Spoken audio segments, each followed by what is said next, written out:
राष्ट्रमेव जयते में अब बात करते हैं देश विरोधी साजिशों में लगे पीएफआई की, जिसको लेकर देश एक और बड़ा खुलासा देश की एजेंसीज ने किया है।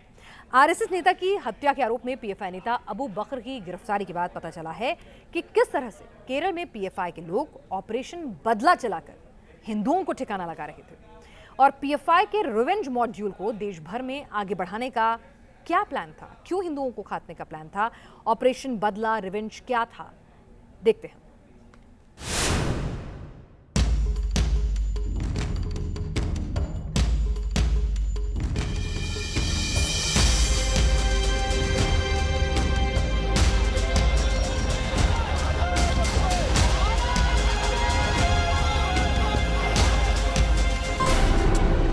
पीएफआई का ऑपरेशन बदला डिकोड।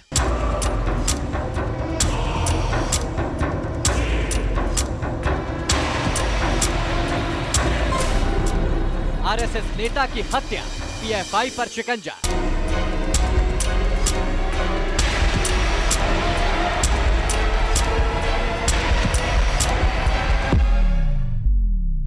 तो 2047 तक भारत को इस्लामी राष्ट्र बनाना, यही है पॉपुलर फ्रंट ऑफ इंडिया यानी पीएफआई का वो खौफनाक प्लान जिसे अंजाम देने में वो सालों से जुटा हुआ है।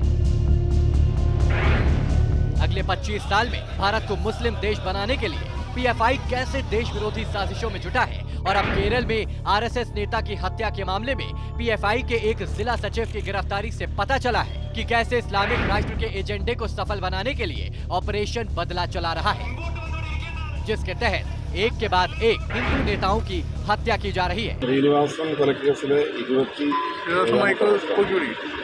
അത് പാലക്കാട് ജില്ലാ കോൺഗ്രസിന്റെ പാലക്കാട് ജില്ലാ സെക്രട്ടറിയാണ് ഗൂഢാലോചനയും പ്രേരണയും മറ്റ് സഹായങ്ങളും ഇതിൽ ഒളിപ്പിക്കുന്ന ഉൾപ്പെടെയുള്ള സഹായങ്ങൾ സംഘടന അറിഞ്ഞു തന്നെയാണ് നല്ല പങ്കുണ്ടെന്നുള്ള അന്വേഷണത്തിൽ വ്യക്തമായതിൻ്റെ അടിസ്ഥാനത്തിലാണ് കസ്റ്റഡിയിലേക്ക് ചോദ്യം ചെയ്ത് സംബന്ധിച്ച് അറസ്റ്റ് ചെയ്തത്. ഇപ്പോൾ മറ്റു തന്നെ കോടതിയിലാണ്.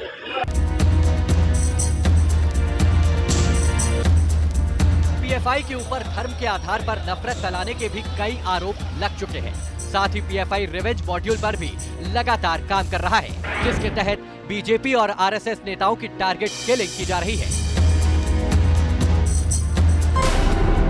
2010 में केरल में प्रोफेसर टीजे जोसेफ का हाथ काटने की घटना के बाद पीएफआई चर्चा में आया था। तब पीएफआई कार्यकर्ताओं ने ईश निंदा का आरोप लगाते हुए प्रोफेसर जोसेफ के हाथ काट दिए थे। 2018 में केरल के एर्नाकुलम में पीएफआई के कार्यकर्ताओं ने स्टूडेंट फेडरेशन ऑफ इंडिया के छात्र नेता की चाकू मारकर हत्या कर दी थी। ऐसे एक तो नहीं बल्कि अनगिनत मामले हैं जिसमें पीएफआई के ऊपर बदले के लिए हत्या के आरोप लग चुके हैं। इतना ही नहीं, दिल्ली में सीएए आंदोलन से लेकर मुजफ्फरनगर, शामली और मध्य प्रदेश के खरगोन में हुई सांप्रदायिक हिंसा में भी पीएफआई से तार जुड़े हुए पाए गए। 2006 में गठन से लेकर अब तक कई आरोप लग चुके हैं। हथियार रखना, हत्या, अपहरण, हेट स्पीच देना, जबरन धर्म परिवर्तन के भी आरोप हैं। देश विरोधी ताकतों से चंदा लेने जैसे कई संगीन मामले भी हैं।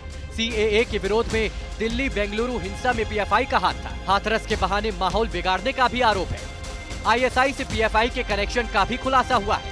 पीएफआई पर हथियार बनाने और कैंप चलाने का भी आरोप लगा। सोशल मीडिया के जरिए माहौल बिगाड़ने की भी कोशिश की गई।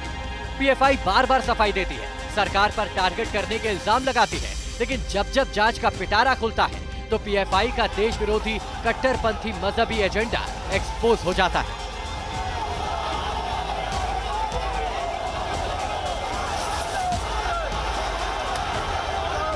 Team news nation.